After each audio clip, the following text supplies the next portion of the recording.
वही उनके नियंत्रण में है, तो इंद्रियों भी उनके नियंत्रण में आ जाएगी। इट इज पॉसिबल, यह शक्य है।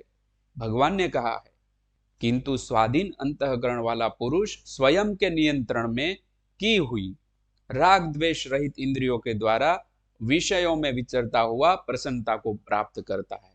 नॉर्मालिटी, यानी कि कुछ त्याग करना नहीं है, लेकिन नॉर्मल रहना है। मनुष्य का जो धर्म है, विवेक बुद्धि से ये सारे विषय को प्राप्त करके मनुष्य को जो शोभायमान है वैसे प्राप्त करके ऐसा व्यक्ति प्रसन्नता को प्राप्त करता है। यानी किसी का त्याग करने की जरूरत नहीं है, लेकिन उनको नॉर्मल लेवल पे रख के जैसे हमारा धर्म है मनुष्य का वैसे, और हम प्रसन्नता प्राप्त कर सकते हैं। तो बहुत बड़ी बात यहाँ पे भगवान ने कही। हमारा जो मुख्य सब्जेक्ट है, कोर्स मुख्य है कि मन बुद्धि चित्त अहंकार अंतःकरण मैनेजमेंट। तो हमारा लक्ष्य है, इस पूरे कोर्स के बाद हमारा लक्ष्य है कि अंतःकरण स्वाधीन हो जाना चाहिए।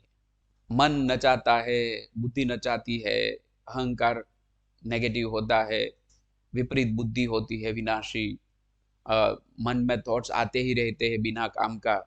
तो ये सारा अशुद्ध चित्त, ये पूरा जो चार अंतःकरण के जो स्थिति है, स्टेट है, उसको हमें मैनेज करना है।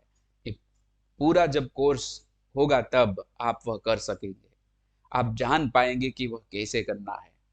बाद में आप आपके अंतःकरण को स्वाधीन कर सकेंगे, स्वाधीन, और तब जाके जिंदगी जीने की मजा आएगी।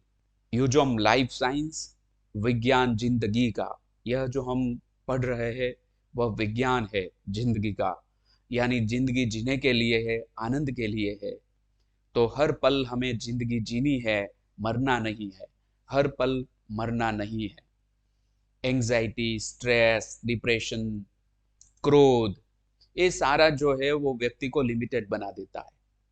हमारे भीतर अनंत शक्ति वाला आत्मा, यानी हमारा स्वयं का मूल स्वरूप अनलिमिटेड पावर वाला है, वह दब गया है। क्यों? व्यक्ति पराधीन हो गया है अंतःकरण के प्रति, यानी अंतःकरण उनके ऊपर हावी हो गया है। तो हमें अंतःकरण को स्वाधीन करना है। स्वाधीन अंतःकरण वाला पुरुष स्वयं के नियंत्रण में की हुई राग द्वेष रहित इंद्रियों, यानी राग भी नहीं है, द्वेष भी नहीं है। राग होगा तो द्वेष का जन्म होगा। तो जिसको वितराग बोलते हैं, राग द्वेष रहित इंद्रियों के द्वारा विषयों में विचरता हुआ प्रसन्नता को प्राप्त करता है। यह हमारा मुख्य लक्ष्य है। नो इनफाइनाइट सेल्फ, व्यक्ति को स्वयं अनंत शक्ति वाले आत्मा को जानना है, और उन शक्ति से अंतःकरण यानी कि मन बुद्धि चित्त अहंकार और इंद्रियों यानी कि 5 कर्मेंद्रियों और 5 ज्ञानेंद्रियों को स्वाधीन बनाना है, जिससे अपने लक्ष्य पर पूर्णतः ध्यान केंद्रित हो सके, कर्म में फोकस हो सके। अंतःकरण को कंट्रोल में करने के लिए, स्वाधीन बनाने के लिए, हमें हमारा मूल आत्मा के जो शक्ति है उसको हमें जागृत करना है, उसको जानना है, पहचानना है। माई टू आई, हु एम आई, जो आप ऑडियो सुनते हैं, हे भारत, आप स्वयं को ही पूछो, माई टू आई, हु एम आई। तो यह जो अंतःकरण का भाग है वह एक जो दूसरा आई है व्यवहार उसका भाग है। लेकिन जो मूल आय है, हमारा शुद्धात्मा परमात्मा, उनके पास इनफाइनाइट शक्ति है।